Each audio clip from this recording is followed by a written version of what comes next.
झाडे वेली आहेत म्हणून आपण आहोत हे आता साऱ्यांना माहीत आहे. प्राथमिक शिक्षणापासून याचे धडे दिले जातात. पण म्हणून वृक्ष लावण्या जगविण्याच्या उपक्रमात माणसे सहभागी होतात का? दुर्दैवाने याचे उत्तर नकारार्थी आहे. वृक्षवेली तुटत आहेत म्हणून माणसे हळहळतात.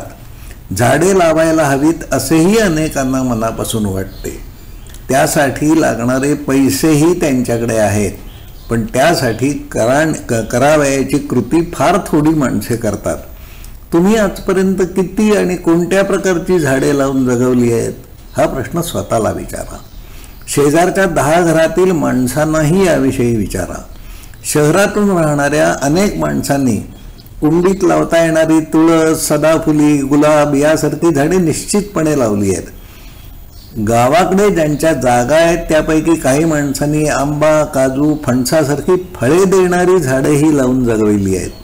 पण उत्पन्न देणारी ही झाडे वेली लावताना त्या जागेत असणारी अन्य झाडे त्यांना तोडावी लागतात.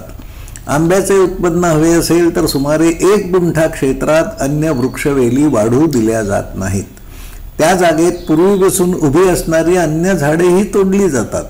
इतर प्रजातींची झाडे वाढली तर आंब्याचे उत्पन्न मिळत नाही किंवा मग झाडावर फार कमी फळ धरते. गावाकडे आजही ज्यांच्या जमिनी शिल्लक आहेत अशी माणसे फार थोडी आहेत. ज्यांची गावे हरवली आहेत अशी बरीच माणसे आज शहरातून राहत आहेत. ज्या जागी झाडे लावता जगविता येतील असे भूखंडच त्यांच्याकडे नाहीत. परिणामी वृक्षवेली लावण्याचा विचारही कधी त्यांच्या मनात येत नाही. आपल्या मालकीची जागा नसली तरी झाडे लावण्यासाठी योग्य अशा कितीतरी जागा रिकाम्या उजाड रूपात पडून आहेत. पण त्या जागा शोधून तेथे झाडे लावण्याचा प्रयत्न माणसांकडून केला जात नाही. झाड लावून जगविण्यासाठी जाणीवपूर्वक काम करणाऱ्या माणसांची संख्या वाढली तरच आजच्या चित्रात थोडा बदल घडवून आणता येईल. पण हे काम करायचे कोणी? सरकारी यंत्रणेकडे पैसे आहेत, प्रसिद्धी यंत्रणा आहे, रिकामे उजाड भूखंडही आहेत. शासनाकडून दरवर्षी वृक्ष लागवडीच्या योजना जाहीर केल्या जातात. मंत्री, संत्री, अधिकारी वृक्ष लावित असल्याचे फोटोही प्रसिद्ध केले जातात. हे झाड जगते का, पुढे वाढते का याकडे लक्ष दिले जात नाही.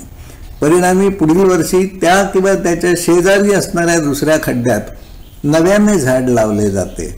कोणालाच त्याचे फार काही वाटत नाही. वर्षानुवर्ष हे असेच चालत आले आहे. परिणामी तापमान वाढीची आणि त्यातून अन्य अनेक समस्या अधिकाधिक उग्र होत आहेत. या चित्रात बदल व्हावा असे ज्यांना मनापासून वाटते अशी माणसे एकत्र यायला हवीत. त्यांच्या आवाक्यात असणारी कामे त्यांनी करायला हवीत. वृक्ष लागवड जोपासनेच्या कामाला गती मिळावी यासाठी समूह मनाच्या कामाची सुरुवात करण्यात आली आहे. कृपया हा विषय समजून घ्या व या उपक्रमात सहभागी व्हा ही विनंती आहे. धन्यवाद.